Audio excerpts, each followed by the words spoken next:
अरे आश्चर्य होता है, झूठ बोल करके तुम सोच रहे हो हम संभाल लेंगे। नहीं नहीं, झूठ तुम्हारा नाश कर रहा है, तुम्हें पता नहीं। जिस जिह्वा से नाम जप कर रहे हो, अगर नाम का विशेष फल प्राप्त करना है, जल्दी फल प्राप्त करना है, आपको दुखों से बचना है, पाप भस्म करना है, तो झूठ बोलना बंद कर दीजिए। क्या बिगड़ जाएगा आपका?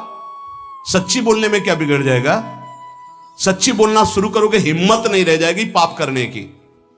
ये जो पाप करने की तुम्हारी हिम्मत पड़ रही, झूठ बोलने के कारण पड़ रही। नहीं, असत्य संपातक पुंजा, सबसे बड़ा पाप झूठ बोलना। उससे क्या होता है? हर चीज हम छुपाना चाहते हैं। किससे? उस सर्वज्ञ परमात्मा से, गुरुदेव से। नहीं, झूठ नहीं। नाम इसीलिए नहीं चल पा रहा। थोड़ी दिन नाम चलाएंगे, छूट जाएगा, क्योंकि आप झूठ बोलते हैं, पापाचरण करते हैं। अगर नाम को चलाना है तो नारायण स्वामी जी कह रहे हैं, पहली बात मौन का आश्रय लीजिए, कम बोलिए, अधिकतर चुप रहना सीखिए, तभी नाम चला पाएंगे। जो कार्य कर रहे हैं आप उस पर ध्यान दें, उस कार्य को एकाग्रता पूर्वक करें, वाणी को मौन रखें, उस वाणी से धीरे धीरे नाम उच्चारण करें। कम से कम 24 घंटे में 4 घंटे मौन का तो सबको अभ्यास कर लेना चाहिए। 24 घंटे में 4 घंटे मौन का। तो ऐसे ऐसे बुद्धिमान हो कहेंगे हम 6 घंटे मौन रहते हैं। कब? बोले जब सोते हैं तब। आप 4 घंटे करो, हम 6 घंटे मौन रहते हैं। 24 घंटे में हम 6 घंटे मौन रहते हैं। बहुत बुद्धिमान है। बोले आप 4 घंटे कहते, हम 6 घंटे मौन रहते हैं। तो कब आप मौन रहते हैं? बोले जब सोते हैं तो 6 घंटे सोते हैं, मौन ही रहते हैं उस समय। मौन जागृत की कह रहा हूं, 4 घंटे का। नारायण स्वामी के बहुत बड़े महापुरुष हैं। तुम 4 घंटे मौन का अभ्यास करो, ऐसा निकालो 2 घंटे, 2-2 घंटे करके 24 घंटे में 4 घंटे मौन। उस समय हम किसी से बात नहीं करेंगे, नाम जप करेंगे। कार्य करो, कार्य करने के लिए मना नहीं कर रहे हैं। कम बोलो। आजकल लोग अपनी जीवनी शक्ति को बोलने के द्वारा बहुत नष्ट कर रहे हैं। व्यर्थ की बातें करते रहते हैं। 4 आदमी चल रहे हो, आप पीछे चलिएगा, सुनते, बेमतलब की बातें। नाम जप नहीं होगा, वो डिलीट नहीं होंगी, वैसे ही बनी रहेंगी। अगले जन्म के लिए तैयार हो रहा है। इसलिए नाम यदि सिद्ध करना है, नाम का फल लेना है, नाम का आनंद लेना है, तो वृथा भाषण बंद करो, बेकार की बात बंद करो। जितना कम बोलने से काम चल जाए उतना। सामने वाले को बोलने दीजिए, आप बीच में नाम चल रहा है जी, नाम चल रहा है। जब कोई आवश्यक बात हुई, पवित्र शब्द बोल दिया, नहीं चुपचाप सुनो। उसको लग रहा है कि आप संभाषण करो, मान लो रिश्तेदार है, नातेदार है, मित्र। अब आप व्यवहार में हैं, आप सीधे ये तो नहीं कह सकते हमसे बात मत करो। नहीं, हाँ बात कीजिए, लेकिन आप कम बोलिए, उसको बोलने दीजिए, आप नाम जप कीजिए। जरूरत भर बात कीजिए। बात में भगवान की चर्चा हो तो कोई बात नहीं, अगर प्रपंच की चर्चा है तो बचने की कोशिश कीजिए। अपने संबंधियों, अपने दोस्तों, अपने व्यवहारियों से व्यवहार, दोस्ती, संबंध शिथिल कीजिए, तभी नाम में प्रीति होगी। अगर ये अब हमारे दोस्त आ गए हैं तो फिर वो दोस्त छूट जाएगा नाम। अब बातें शुरू हो गई प्रपंच की। धन्य है ऐसी बुद्धि जो प्रियजनों से भी संभाषण केवल भगवत वाक्यों का, अन्यथा नहीं। इसीलिए इस मार्ग को वर्ण करना बहुत कठिन है। एक ऐसा तुम्हारा निवास स्थान होना चाहिए अलग, जिसमें अपने रिश्तेदार, नातेदार, व्यवहारियों का प्रवेश ना हो। आपकी शैया अलग होनी चाहिए। अगर नाम जापक नाम सिद्ध करना चाहता है, नाम का फल लेना चाहता है, नाम निरंतर चलाना चाहता है, तो जिस आसन पर आप बैठते हैं उसी में प्रपंची, विषयी, संसारिक वृत्ति वाले बैठेंगे तो भजन की वृत्ति नहीं बन पाएगी। एक ऐसा, वैसे होते हैं घरों में बैठने वालों का अलग, लेकिन साधन कक्ष अलग होना चाहिए अपना। किसी का यदि प्रवेश ना हो तो आप देखेंगे कि आपके साधन के परमाणु आपको वहां बैठते ही तत्काल विक्षेप रहित करके भजन में लगा देंगे। अगर घर में ऐसा कुछ ना हो तो एक आसन अपना अकेला रखिए, जिस पर आप शयन करें वो आसन केवल आपका ही होना चाहिए। अगर वो सार्वजनिक बैठने के लिए ही है, ऐसी व्यवस्था नहीं, तो आसन समेट कर अपना अलग रख दीजिए और दूसरे आसनों पर बैठा लिए। फिर वो आसन हटाकर जब आप शयन करें तो आपका आसन होना चाहिए। इसका बहुत बड़ा प्रभाव पड़ेगा। कोई भी ऐसा दृश्य या पुस्तक ना पढ़ें जो वासनात्मक हो और प्रभु के नाम से आपको विमुख कर दे। अखबार आदि, समाचार आदि, ये हमारे चिंतन को नष्ट करते हैं।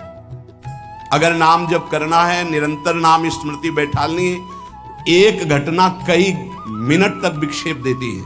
ऐसा हुआ, कैसे लोग हैं, और उसमें तो समाचार ही हो रहे हैं, सैकड़ों बातें हो रही, पेपर है तो सैकड़ों बातें लिखी हैं, क्या क्या, अब वो सब दिमाग में भर गई।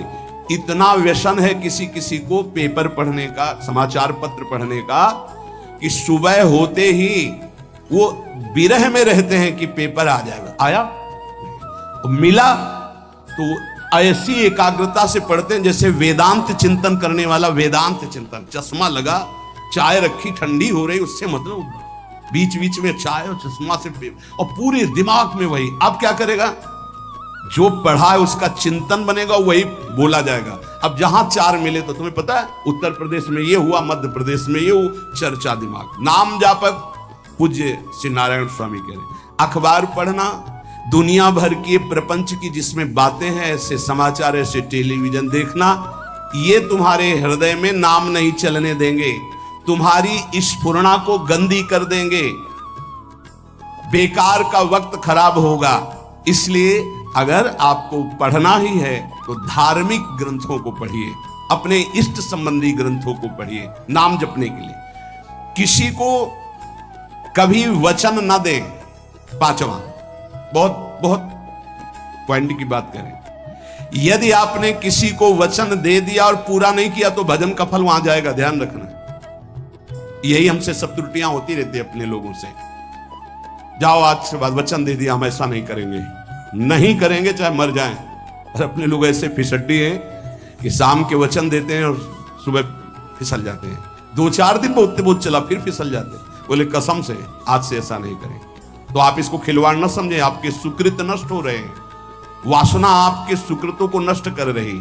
दूसरा, जैसे आपने किसी से कहा कि मैं शाम के 5 बजे आ जाऊंगा, तो 5 बजने में 5 मिनट कम होने पर आपको पहुंच जाना चाहिए, 5 मिनट ओवर होने पर नहीं, उसके पहले ही आपको ऊपर। ये संतों के जीवन में देखा गया है। समय का बहुत बड़ा जीवन में अस्तित्व है। अगर आप किसी को समय दें, फिर उसमें प्रमाद स्थिति नहीं होनी चाहिए। 5 मिनट पहले पहुंचिए। समय दिया है किसी को तो 5 मिनट पहले, उसको इंतजार ना करना पड़े। रात को सोते समय नाम जापक उपासक विचार करें, मेरा नाम किन किन कार्यों में छूटा, मेरे से कौन कौन सा पाप हुआ, मैंने कौन सी आज गलती की जो नहीं करना चाहिए, और उसे डायरी में नोट करें। नारायण स्वामी कह रहे हैं, दूसरे दिन सावधानी पूर्वक वो गलतियां ना होने पाए जो हमने आज की। जब उपासक सत्य बोलना स्वीकार करता है तो उसके हृदय में डर जागृत हो जाता है। ध्यान रखना, डर ये माया के द्वारा प्रेरित है। अगर व्यापार में सत्य बोलेंगे तो पैसा अधिक नहीं आएगा, अगर हम सत्य बोल दिए तो डांट लगेगी, अगर हम सत्य बोल दिए तो सब लोग जान जाएंगे मैं ऐसा गंदा हूं। सच्ची मानिए, सत्य बोलने का नियम ले लीजिए, आप निष्पाप हो जाएंगे, आप महात्मा बन जाएंगे अंदर से, कोई भी पापाचरण आपके जीवन में नहीं रह जाएगा। भगवान का नाम सत्य है, उस नाम को चलाने के लिए झूठ बोलने वाला नाम को कैसे चला सकता है। सत्य बोलने से यदि तुम्हारा नुकसान हो रहा है तो तुम सह जाइएगा। नारायण स्वामी कह रहे हैं, उससे बड़ा लाभ आपको श्री भगवान प्रदान करेंगे। आप सत्य बोलिए। आजकल भगवान पर विश्वास नहीं, इसलिए झूठ पर विश्वास है। कलयुग की ऐसी प्रेरणा है कि सब झूठ बोलने लगे हैं, कोई डरता ही नहीं झूठ बोलने में, पूरा का पूरा। जैसे नहीं कहते कुछ तो सत्य होगा, ऐसे ऐसे महानुभाव हैं कि 100% झूठ बोल जाते हैं, 100%। धन्य है मोबाइल जो झूठ बुलाने में बहुत प्रवीण है, बहुत प्रवीण।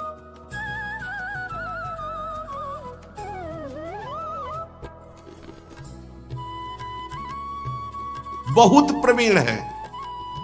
अरे भाई हम नहीं मिल सकते, आज हमारा मन नहीं है, खत्म खेल हो गया, सत्य बात है, नहीं मिल सकते आपसे, मत उठाओ फोन। अगर तुम्हें झूठे ही बोलना है तो फोन क्यों उठाओ? नहीं बोलेंगे, नहीं उठाएंगे तो समझ जाएगा कि उनकी रुचि नहीं। ये झूठ क्यों बोलना, सत्य बोलो। झूठ से यदि आप बच गए तो आपके जिह्वा पे नाम निरंतर चलने लगेगा। ये झूठ ही नाम नहीं चलने दे रहा। असत्य आचरण, छुपाने की वृत्ति, असत्य भाषण, ये नाम में प्रीति नहीं। किसी को भी फुसलाने के लिए झूठ मत बोलिए। सत्य बोलने का अभ्यास कर लिए तो पापी जीव भी महात्मा बन जाए। सत्य आवश्यक है। एक बड़े कागज पर ऐसी जगह लिख के रख लो जहां तुम उठते बैठते देखते हो कि मुझे सत्य बोलने का नियम लेना है, झूठ नहीं बोलना है। सत्य साधन कर लो, फिर देखो नाम कैसे चलता है। तपस्या, बड़े बड़े पुण्य, बड़े बड़े तीर्थ स्नान उतना पवित्र नहीं करेंगे जितना सत्य बोलने से होगा। पर बहुत कठिन है इस समय सत्य बोलना।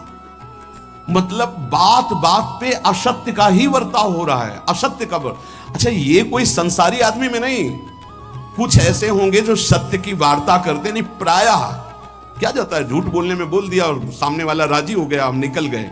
लेकिन सत्य ना होने के कारण आप में सत्य आचरण, सत्य स्वरूप भगवान का नाम, भगवान को कहा गया सत्य नारायण, वो नाम नहीं चलेगा। भजन करने का पहला साधन है सत्य बोलना। जबान से सत्य बोला जाए। और भजन की संख्या प्रारंभ में जरूर लेनी चाहिए।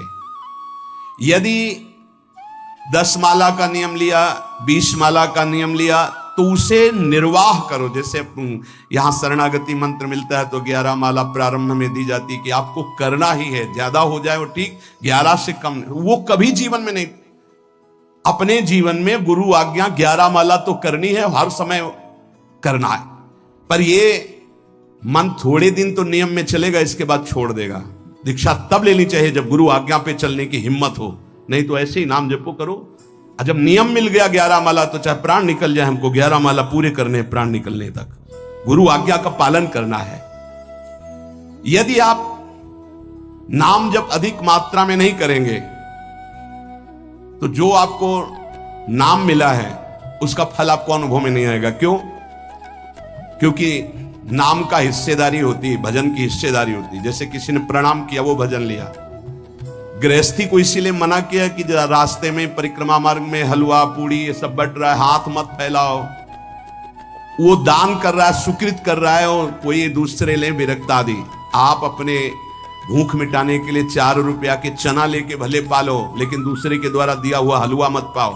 यहां धाम आए हो, भगवत कमाई करने आए हो, यहां नाम जप करो, कष्ट सहकर परिक्रमा दो। हो सके 4 रुपए की वस्तु लेकर के आप पशु पक्षियों को पवा दो, किसी एक का पेट भर, तुम मत पाओ दूसरे का। तुम चाहो तो उपवास कर सकते हो या प्राण पोषण के लिए रूखा सूखा थोड़ा खा। ये दूसरे के आराम से धाम में हम आए 2-4 दिन खूब खाए पिए नहीं, भागीदारी हो जाएगी तुम्हारे पुण्यों की। वहां ऐसे फ्री नहीं है कुछ। भजन का भागीदार राजा भी होता है, जिसके राज्य में रह रहे हैं। जो अन्न देता है वो भजन का, जो वस्त्र देता है वो भजन। इसीलिए गृहस्थ को कहीं कुछ भी स्वीकार नहीं करना चाहिए। ये बहुत ध्यान रखिए। अगर आप कहीं तीर्थ साधु आश्रम कहीं जाते हैं, कोशिश कीजिए कि किसी से सेवा ना ले, और अगर सेवा ले तो उसके अनुसार फिर अर्थ दे दे। अगर आपने वहां भोजन पाया, पानी पाया, तो उसके अनुसार सोच ले कि अगर हम इतना खरीदते तो कितने का मिलता, वो दे दिया तो आपका भजन बच गया। कभी आपको कोई प्रणाम नमस्कार करे, तत्काल बराबर प्रणाम करो। किसी को अपना भजन का हिस्सेदारी नहीं, सबका मंगल हो। ये भजन जितना बढ़ेगा तो आपको भगवदाकार कर देगा। दिन रात 24 घंटे में 21,600 श्वास चलती है। 21,600 श्वास में 6 घंटा तो सोने के चले जाते, उस समय तो चेतना नहीं रहती। अब हमको अगर 21,600 नाम हमको जपने को मिल जाए तो हमारी हर श्वास सार्थक हो जाए। जो हम 5-6 घंटा सोते हैं उसमें जिनका अभ्यास है तो बात अलग है, नहीं तो वो व्यर्थ जाती है। तो हमें